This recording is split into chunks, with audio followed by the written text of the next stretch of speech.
Silakan Bapak Ibu.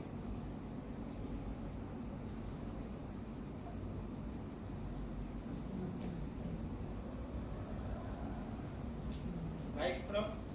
Silakan. Bu, Ya. yang sama-sama kita hormati pimpinan sidang Pak Rektor dan Direktur dan Profesor Nathanael GTP. Mungkin saya mewakili dari Senat Besar. Kemudian yang sama-sama kita hormati Bapak Promotor dan Co-Promotor, Bapak Pro PPNJ dan Pro Harus Toku, dan juga penguji internal dari Bapak Ibu Dewan Guru Besar, izinkan saya melakukan satu pertanyaan, dan Bapak Ibu yang saya hormati yang hadir Jun, khususnya teristimewa kepada Ibu Retno ya. Selamat Ibu Retno Sayekti Terima kasih, Prof. yang sudah berhasil sampai ke tahap kedua ujian promosi doktor. Terima kasih, Prof. Pertanyaan kami mewakili Guru Besar Ibu Retno hanya satu. Biasanya di dalam pengembangan setiap model pembelajaran itu ada itu dampak pengiring. Jadi misalnya kalau kita baca Ibu Retno punya model of teaching, misalnya dari Joyce ya, itu setiap model yang dikemukakan di buku itu ada dampak pengiring. Saya perhatikan di disertasi ini sudah bagus tadi ya sajiannya, mulai dari awal sampai dengan akhir, termasuk kemudian sudah sampai di jurnal yang fokus wakil dua sudah bagus itu. Menurut Ibu begini, kalau saya ikuti sajian Ibu Retno tadi, di dampak pengiring itu adalah meningkatkan kemampuan berkomunikasi dan berkolaborasi. Menurut Ibu bagaimana sebetulnya tentang itu?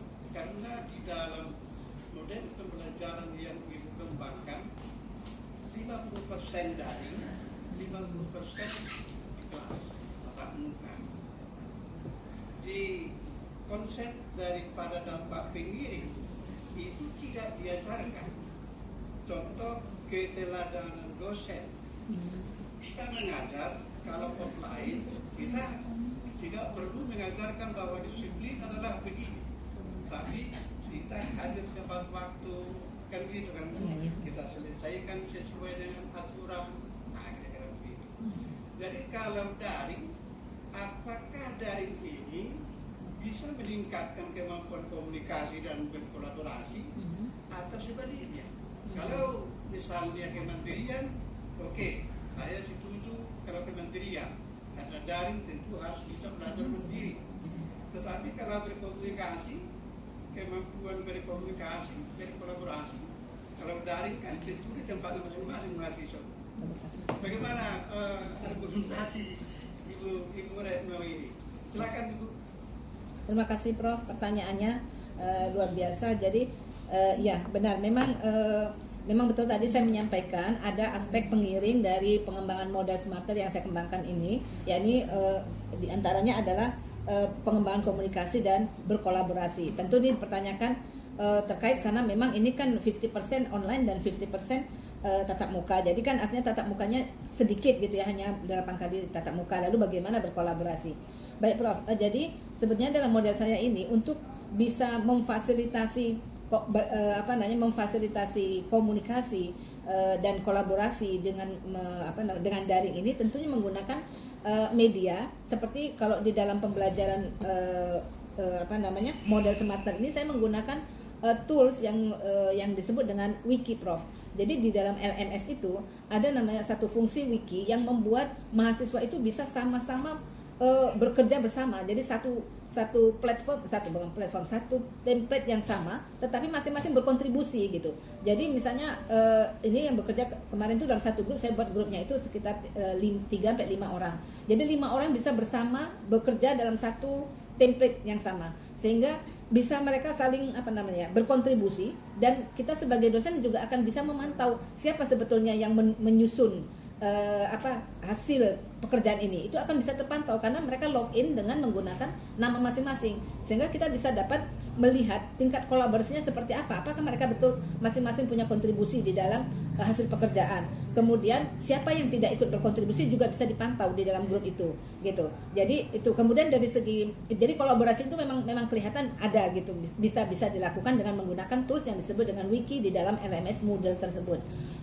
Kemudian terkait dengan komunikasinya, tentunya mereka tidak mungkin bekerja bisa bersama tanpa komunikasi. Nah, komunikasi ini karena memang masing-masing berada pada posisinya, pada lokasinya masing-masing dan tidak tatap muka, maka komunikasinya tentu menggunakan media-media seperti yang media teknologi juga gitu. Jadi mereka di samping menggunakan LMS-nya sendiri, di situ memang sudah ada fasilitas chat. Jadi mereka bisa chatting sebetulnya, Prof, di dalam Moodle itu. Jadi satu perangkat infrastruktur Moodle, tetapi di dalamnya ada fasilitas-fasilitas atau fungsi-fungsi yang bisa mereka gunakan. Jadi oleh karena itu di buku panduan mahasiswanya dibuatlah panduan-panduan bagaimana memanfaatkan menggunakan wiki, dan bagaimana juga mereka bisa berkomunikasi dengan menggunakan chat yang ada di dalam Moodle. Itu kalau chat. Tapi pada umumnya mereka di samping chat yang ada di dalam fasilitas LMS itu sendiri, mereka lebih sering chatnya juga dan melalui WhatsApp gitu pada mereka dalam komunitas mereka, begitu, Prof. Jadi meskipun ini daring menggunakan LMS, namun bukan berarti tidak bisa dilakukan komunikasi dan kolaborasi. Itu, Prof. Jadi inilah dampak pengiring dari model saya. Terima kasih banyak, Prof. Baik, terima kasih Bu Retno Sayeki atas penjelasannya. Ya, saya ucapkan sekali lagi selamat ya Ibu Retno Sayeki ya. Terima kasih, Prof. Depan. Baik, Prof. Terima kasih Pak Direktur, Bapak Prof. Retno Sinaga UPD. Baik, terima kasih Prof. Nathanael mewakili Dewan Guru Besar